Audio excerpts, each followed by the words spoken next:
Low carbohydrate doesn't mean no carbohydrate. Welcome to Box Bites. My name's Jack from Box Nutrition and I help recreational sportsmen and women understand what they need to do to perform, look and feel their best. Today I'm going to be talking about how you can potentially manipulate your carbohydrate intake to bring about better performance gains as an endurance athlete. Now the premise behind low carbohydrate training is that it stimulates something called mitochondrial biogenesis. Mitochondrial what? Mitochondrial biogenesis is essentially the production of more of your muscle's fuel cells. And what these do is they're able to convert oxygen to energy. Now, producing more energy using oxygen has two distinct advantages. Number one is that you're not going to produce as much lactate at higher speeds or powers. When you start using carbohydrates as a fuel source using the glycolytic system, one of the byproducts is lactate. Now, as I said before, lactate is not necessarily a bad thing if you can clear it. However, if you're producing a lot at lower intensities, this is going to accumulate and make it harder to sustain these speeds or powers as you progress. The other added benefit is that by taking on more oxygen, you can use fatty acids as a fuel. This also enables you to potentially spare more carbohydrates. What we know is that fitter athletes tend to have higher fat oxidation rates, meaning they can spare these carbohydrates, but also not produce as much lactate earlier on. So should you just cut carbohydrates for most of your training? No. The goal for training should still be to perform as best as you can, and this means fueling the work required. So for harder sessions when you're pushing that anaerobic/lactate threshold, you're going to need plenty of carbohydrates so you can perform better. This is going to enable you to burn more calories on the ride and also force more adaptation, thus getting fitter and faster. So where does low carbohydrate training come in? We don't necessarily have to complete a session with zero carbohydrates.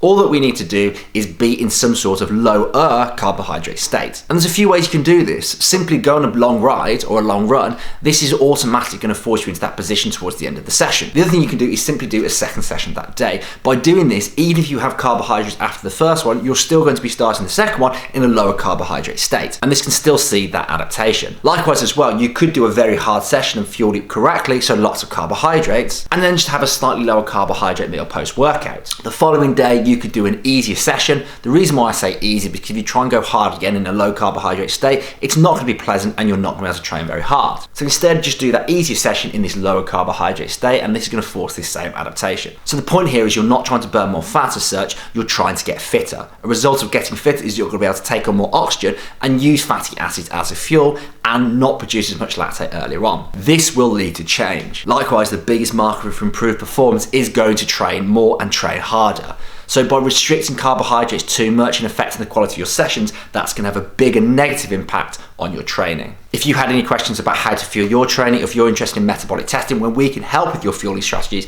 make sure you get in touch or ask me any questions. Until next time, stay healthy.